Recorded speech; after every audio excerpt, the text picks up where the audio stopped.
Hello class, this is Mr. Liao and these are the 2015 AP Macro FRQs. Start with number 1. Assume that the U.S. economy is operating below full employment. Part A, draw a correctly labeled graph of LRAS, SRAS, and AD. Show each of the following: current equilibrium output and price level, and full employment output.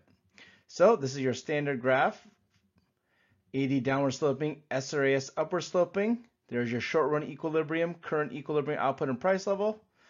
You're told that there's operating at less than full employment, so there is your full employment output at YF to the right of the current equilibrium output and price level. Part B, assume that the Federal Reserve targets a new Fed funds rate to reach full employment should the Federal Reserve target a higher or lower federal funds rate. Well, you want to increase aggregate demand to close the recessionary gap, so the Fed will need to lower the interest rate. Now to do this, they can target a lower federal funds rate. So the lower interest rate will cause investment spending to increase, which causes AD to shift to the right, which closes the recessionary gap. C, given the Federal Reserve action you identified in Part B, draw a correctly labeled graph of the money market and show the effect on the nominal interest rate. So you have nominal interest rate on the y-axis, quantity on the x-axis, vertical money supply, downward sloping money demand. R1 is the initial interest rate. Down to lower the nominal interest rate, the Fed will have to increase the money supply. So the money supply shifts to the right, thereby lowering the nominal interest rate. D, the policymakers pursue a fiscal policy rather than the monetary policy from Part B. Assume that the marginal propensity to consume is 0.8 and the value of the recessionary gap is $300 billion. D1, if the government changes its spending without changing taxes to eliminate the recessionary gap, calculate the minimum required change in government spending. So the spending multiplier is 1 over 1 minus MPC, or 1 over 1 minus 0.8, which is 5. The total change in spending needed is $300 billion. That has to equal the spending multiplier, which is 5 times the initial change in spending. So divide both sides by 5, and the initial change in spending, the minimum required change in government spending, is $60 billion, 300 divided by 5. D2, if the government changes taxes without changing government spending to eliminate the recessionary gap, will the minimum required change in taxes be greater than, smaller than, or equal to the minimum required change in government spending in Part D1? Explain. So the minimum required change in taxes has to be greater than the change in spending, because the tax multiplier, which is 4, is 1 less than the spending multiplier, which is 5. And that's because part of the initial change in taxes, the tax savings, is going to be saved rather than spent. So it turns out there needs to be a $75 billion tax decrease to effectuate the same $300 billion change in the aggregate demand. Part E1, assume the government lowers income tax rates to eliminate the recessionary gap. Will AD increase, decrease, or stay the same? Explain. So AD is going to increase due to the lower tax rate. That lower tax rate is going to lead to increased consumption and investment, which shifts AD to the right. E2, assume the government lowers income tax rates to eliminate the recessionary gap. Will LRAS increase, decrease, or stay the same? Explain. So it turns out any of the 3 choices is acceptable provided there's a correct accompanying explanation. I cannot imagine this is the intended answer that they had, but this is what happened. So one possibility is LRAS increases due to the increased investment. Lower tax rate, especially corporate tax rate, will lead to increased investment, which leads to long-run economic growth, which leads to LRAS increasing to the right. Or you can state or argue that LRAS doesn't change, because maybe you think the lower income tax rate deals with personal income taxes, which increases consumption, but doesn't actually change investment. So if it only increases consumption spending, that's not going to lead to long-run economic growth, which means LRAS doesn't change. Or LRAS can arguably decrease, and I think this is the weakest answer, but go with it.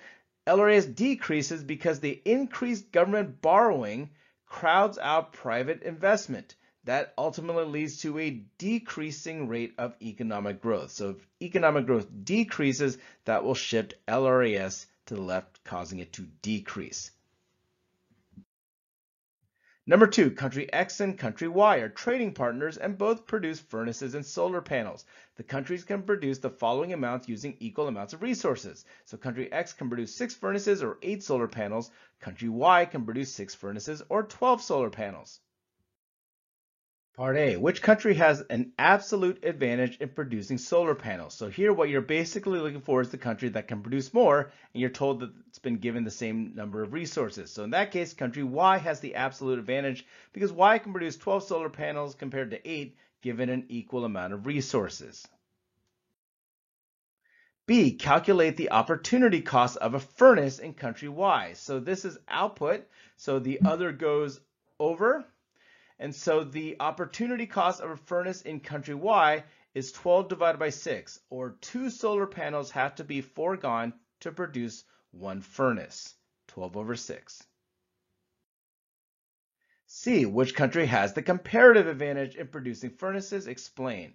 So again, you're going to find the opportunity cost for each country. We already saw that country Y has an opportunity cost of 2 solar panels per furnace.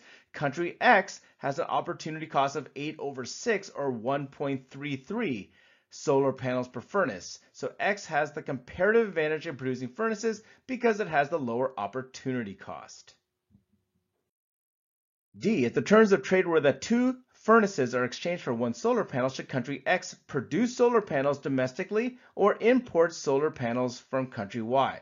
Now you will notice that the 2 furnaces for 1 solar panel, that seems kind of strange because both countries actually produce more solar panels than furnaces for the same amount of resources. So no country is going to trade 2 furnaces for 1 solar panel because they're just better off producing solar panels, and that's no different from country X.